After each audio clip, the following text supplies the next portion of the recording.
न कोई दूजा। आप भी गाओ सब, हम तो ऋषि के कृतज्ञ हैं सब।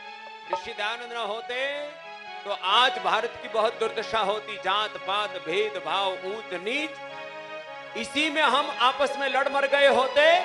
और ये मुगलों की गुलामी से लेकर के अंग्रेजों की विदेशी दासता की बेड़ियों से भारत माता को किसी ने स्वतंत्रता दिलाने में एक योद्धा की, पुरोधा की भूमिका निभाई, तो ऐसे महर्षि दयानंद। देखा न कोई दूजा, देखा न कोई दूजा, ऋषिवर महान जैसा, देखा न कोई दूजा, ऋषिवर महान जैसा, देखा न कोई दूजा।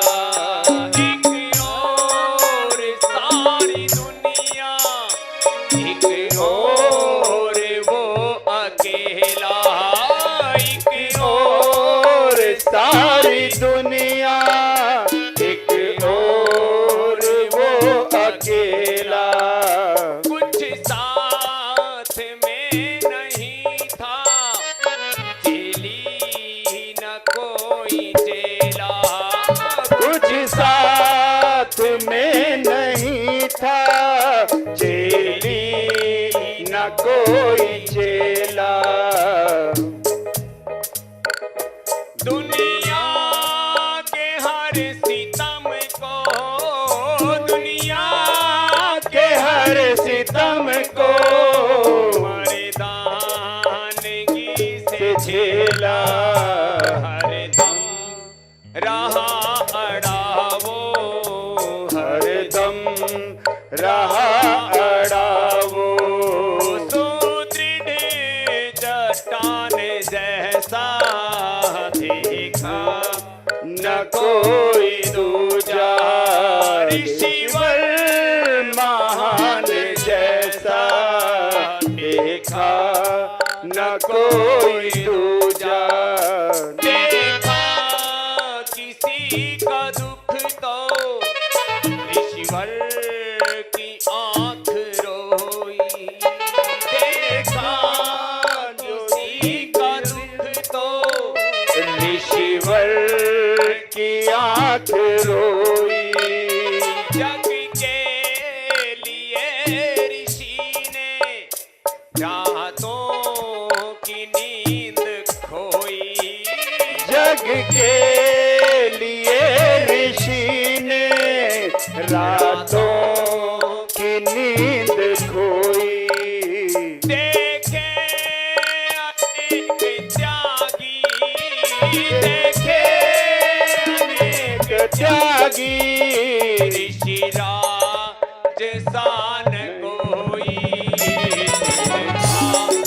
विशाल इतना, देखा विशाल इतना, है आसमान जैसा, देखा न कोई दूजा, ऋषिवर महान जैसा, देखा न कोई दूजा। और अंत में क्या कहा, ऐ आर्यो तुम समाधि मेरी नहीं बनाना, हे आर्यो समाधि मेरी नहीं बनाना, मेरे तन की राख लेकर खेतों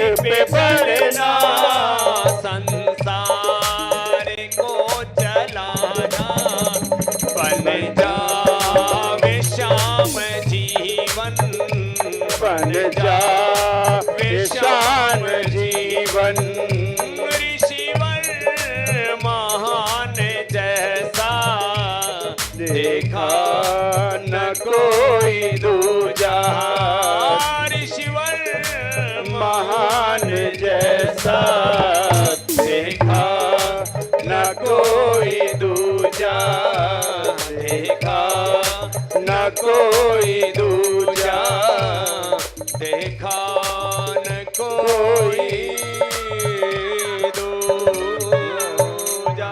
बोले महर्षि देव दयानंद की जय हो।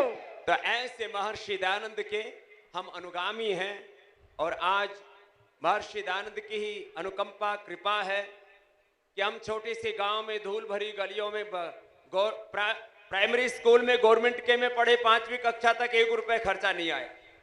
2-5 रुपए की किताबें आया करती थी, वो भी सेकंड हैंड किताब लेकर के क्लास में फर्स्ट आया करते। बाद में गुरुकुल में पढ़े, 6वीं क्लास में 2 रुपए जरूर लगे थे। हम 2 रुपए की फीस दे करके और गुरुकुल में पढ़ करके आज पूरी दुनिया में योग का डंका बजा रहे, महर्षि दयानंद का, वेदों का, सनातन धर्म का डंका बजा रहे। और आजकल के बच्चे कॉन्वेंट स्कूल में पढ़ते हैं, 2-4 टुकुर पुटुर अंग्रेजी सीख लेते हैं और सोचते हैं हमारा बच्चा बहुत पढ़ लिखा है। तुम्हारा बच्चा पढ़ा लिखा नहीं, 20-25 साल में 2-4 अंग्रेजी के शब्द सीखे उसने और थोड़ी देर में तुम्हें आंखें दिखाते हैं, घुर्राते हैं। अपने बच्चों को सही शिक्षा दो, सही संस्कार दो, तपस्वी बनाओ अपने बच्चों को। 4 बजे उठाया, 4 बजे अपने बच्चों को उठाया करो। बच्चों को तो तब उठाओ ना जब माँ बाप उठे। ये खुद ही सूर्यवंशी हो गए। जब तक सूर्य की किरणें इनकी खिड़कियों से घर में नहीं आती तब तक उठते ही नहीं। छोटी छोटे प्रलोभनों में, छोटे छोटी आंखों का आकर्षण, कानों का आकर्षण, रूप का आकर्षण, खाने पीने का आकर्षण, इन्हीं में लोगों की जिंदगियों में उथल पुथल मची हुई है। कोई आता है तुम्हारे भीतर, तुम्हारे दिमाग में आग लगा देता है। किसी ने तुम्हारी आंखों में कुदृश्य दिखा करके, कामुकता के वासनापूर्ण दृश्य दिखा करके तुम्हारी आंखों में आग लगा रखी है, तुम्हारे कानों में आग लगी पड़ी है, जुबान में आग पहले लगी पड़ी है। रसना और वासना की आग जिनके लगी पड़ी है उनके जीवन तो बर्बाद ही होंगे। ये 2 इंच की जीभ, ये रसना और वासना, हमारे गुरुजी कहा करते थे, जो चटोरा होता है और जो काम चोरा होता है और फालतू में इधर उधर हांडता रहता, हंडोरा होता है। चटोरा, काम चोरा और हंडोरा जीवन में कभी न स्वस्थ रह सकता, न सुखी रह सकता, सफल कामयाब तो हो ही नहीं सकता। इसलिए अपने बच्चों को संयम और सदाचार सिखाइए, यही आर्य समाज सिखाता है। बोलो महर्षि देव दयानंद की जय हो। यह है आर्य समाज।